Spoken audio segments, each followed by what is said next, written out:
जर कोर्टात सिद्ध झालं तर काय होईल? शिक्षा होईल गोपाळला, जास्तीत जास्त जन्मठेप.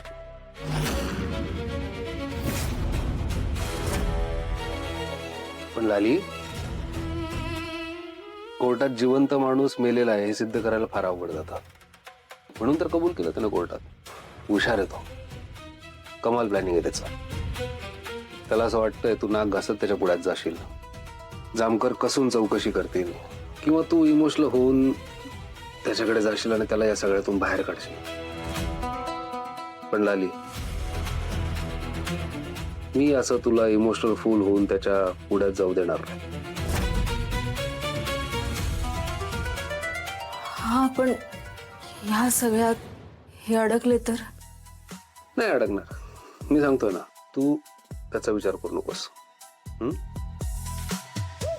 तो आता पुढे काय चक्र फिरवतोय, कसा डाव टाकतोय, त्यावर आपण फोकस करूयात. आपण पहिला फोकस डिनरवर. अरे अप्पा, अप्पा मारलंस ना माझ्या लेकीला. काय चूक होती तिची? अरे काय वाईट केलं होतं तिनं तुमचं?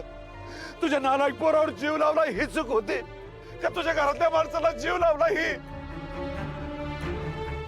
अरे किती आनंदाने आम्ही आमचं लेकरू तुमच्या घरात दिलं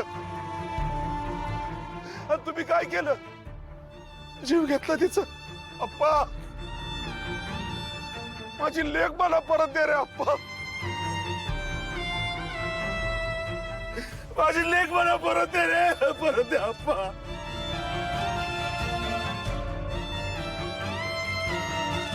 सुभाषराव, कुठून परत करू हो तुमची लेख? आता मी आम्हाला बी लय वाईट वाटतं या गोष्टीचं.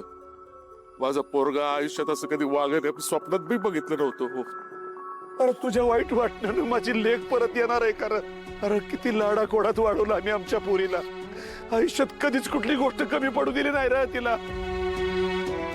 अरे तिच्या चुकासाठी तुमच्या घरात लग्न लावून दिलं ना रे.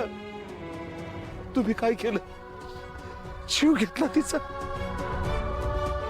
आता माझी लेखच नाही तर मग आम्ही तरी का जिद्द राहायचं रे? अरे आम्ही बी मरतो ना. घे हनवत आमच्या दोघांच्या अंगावर. आता माझी लालीच नाही, माझं लेकरूच या जगात नाही तर जगून काय करायचं? तिच्या मरणाला आम्ही सुद्धा जबाबदार आहे होय. आणि या गोष्टीचं प्रायश्चित्त आम्ही घेणार.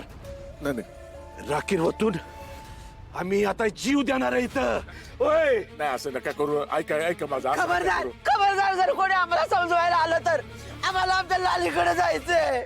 वेणबाई ऐका तुम्ही माझं, तुम्ही ऐका सुभाषराव, ऐका नका असं करू. तुम्ही पुरीला आम्हाला भेटू देत नाही ना, मग आम्ही तिला भेटायला जाणार.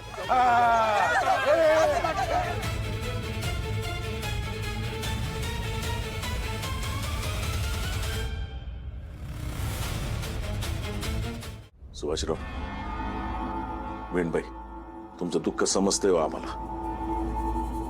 कुठल्या तोंडानं धीर द्यायचं हेच कळत नाही आता. जमलेस माफ करा. खरं म्हणजे आपण हे लगीन लावून चूकच केली बघा. तुम्ही त्यावेळेला माझं ऐकलं असतं तर गोपाळ खोडील होता, पण याचं खून वगैरे करल याची कोणी नाही, माझं मन सांगतंय. माझ्या लेकाने काही बी नाही केलं. ए बाद झालं त्या गोपाळचं गुणगान गायचं. त्याचं जर का नाव परत माझ्या समोर काढलं ना तर माझ्या इतके वाईट नाही. त्याचा आपला आता कायमचा संबंध संपला. त्याला तिकडे किड पडू दे, तिकडे देणं नाही घेणं नाही. सुभाषराव, तुम्ही विश्वासानं पोरगे आमच्याकडे नांदवायला पाठवलं, पण आम्हाला तिला सांभाळतच नाही आलं. हे समजा असं काही घडल स्वप्नात सुद्धा वाटलं नव्हतं कधी. पण आता जे काय घडले ते बदलणं आपल्या तर हातात नाहीच. तुम्ही तुमची पोरगी गमावली, आम्ही आमचा पोरगा गमावला. कायद्याने त्यांना आम्हाला शिक्षा होईलच, पण तुमची पोरगी नाही परत करू शकतो. फक्त तुमची माफी मागू शकतो एवढंच. माफ करा. लाले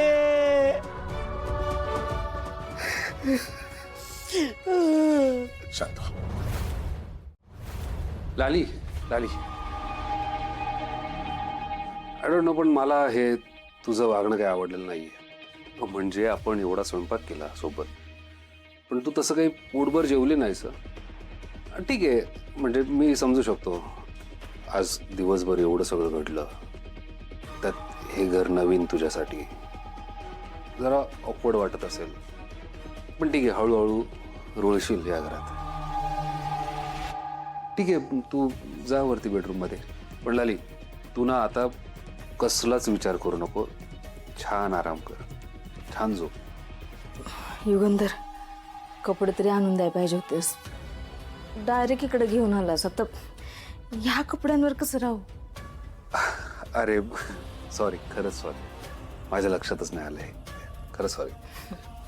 पण तू ना एक काम कर, वरती कपाटामध्ये काही मुलींचे ड्रेस आहेत, ते ट्राय कर. मुलींचे कपडे तुझ्या कपाटात कसे? अगं, माझ्या नात्यातली एक मुलगी आहे, ती असते इथे. म्हणजे बऱ्याचदा जाऊन येऊन असते इथे. रोज कपडे घेऊन येणे, घेऊन जाणे, हे करण्यापेक्षा तिने ना काही ड्रेस इथे ठेवलेत, ते ट्राय कर. आणि तुमची अंगकाठी पण सारखी आहे, त्यामुळे आय एम शुअर ते तुला येतील. तू ट्राय कर ना.